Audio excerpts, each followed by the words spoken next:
Hello everyone, welcome to my music theory lesson. This is lesson 10.1, Counterpoint 1. In today's lesson, we are going to learn how to write first species counterpoint above or below any given cantus firmus. Counterpoint is a melody written above or below an existing melody called the cantus firmus, following a set of rules. The cantus firmus is an existing melody that is used as the basis for counterpoint. Cantus firmi are usually 8 to 16 measures long and contain only whole notes. The picture shown is a cantus firmus that you could write counterpoint above or below. There are 5 species or types of counterpoint.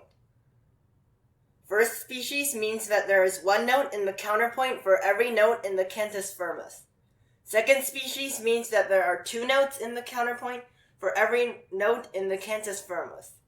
Third species means that there are 4 notes in the counterpoint for every note in the cantus firmus. Fourth species means that there is a suspension in the counterpoint for every note in the cantus firmus. Fifth species is a combination of the first 4 species. In this lesson, we are going to write first species counterpoint only. Before we learn the rules of counterpoint, you need to understand the types of melodic and harmonic intervals and the types of motion. The types of melodic intervals are steps, which are half steps and whole steps, skips, minor or major thirds, and leaps, which are anything greater than a perfect fourth. Now, let's talk about the types of harmonic intervals. Perfect unisons, perfect fifths, perfect octaves, and perfect twelfths are perfect consonances.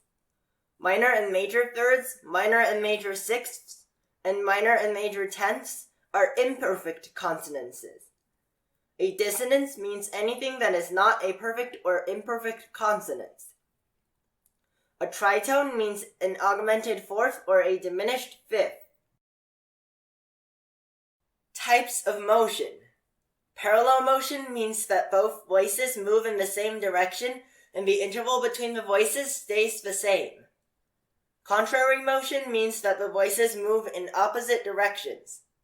Similar motion means that the voices move in the same direction, but the interval between the voices changes.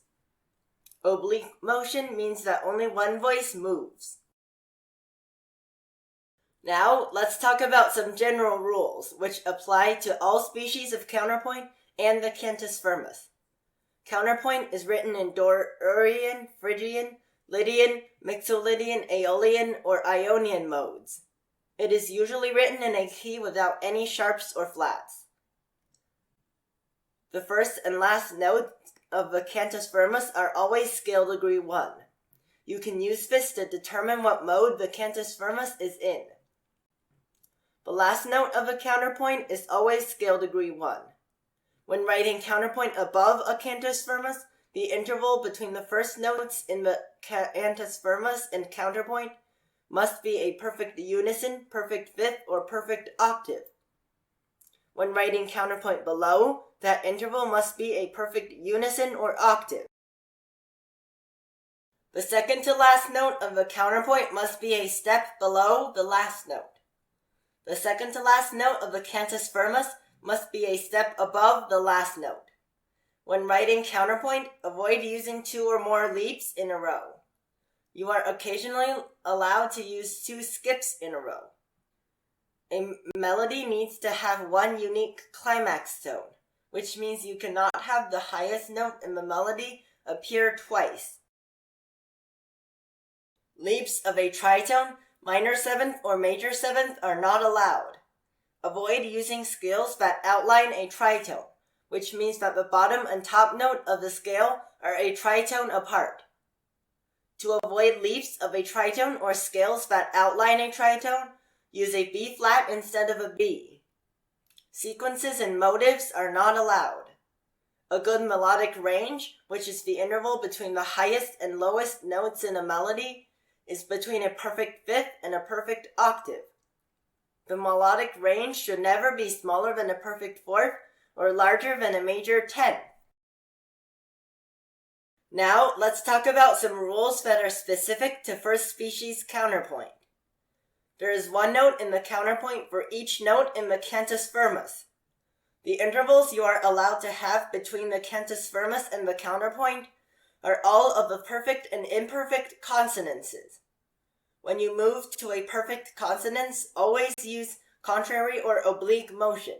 Never use parallel unisons, fifths, or octaves. Avoid using too many repeated notes in the counterpoint because it makes the counterpoint boring. Try to limit repeated notes to 1 or 2 per exercise. Generally, avoid using more than 3 parallel thirds or sixths in a row because it makes the counterpoint boring. You need to learn and memorize all of the rules of writing first species counterpoint, and the best way is by practicing. Let's try it on the next slide. Write first species counterpoint below this cantus firmus. Sample answer shown. The first notes are a perfect unison apart, which is an allowable interval. They move in contrary motion to a minor sixth. They then move in parallel motion to another sixth. They move in oblique motion to a fifth. They then move in similar motion to a sixth and in parallel to a sixth. They move in contrary motion to a third and then a fifth. Both voices then move downwards to an interval of a sixth. They move in parallel motion to a sixth.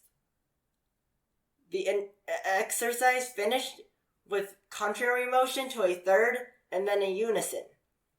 The second to last note of a counterpoint is a step below the last note.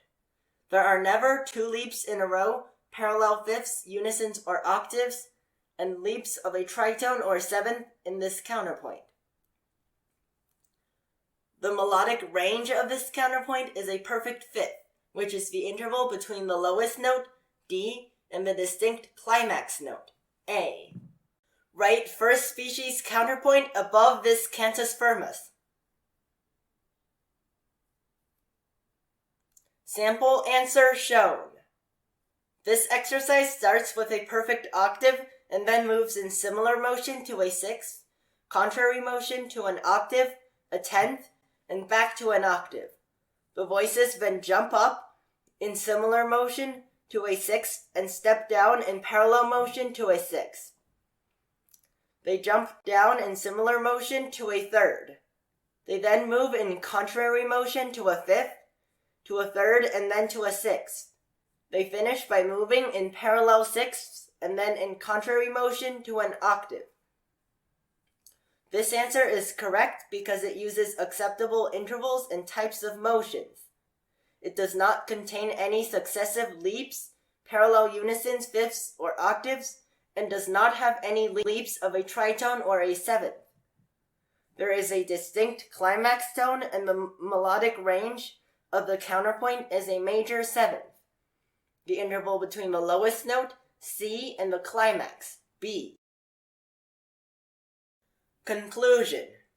In this lesson, we learned the general rules that apply to all counterpoint and the cantus firmus, and also how to write first species counterpoint. For more practice, please download my music theory app. In the next lesson, we are going to talk about second species counterpoint. See you next time!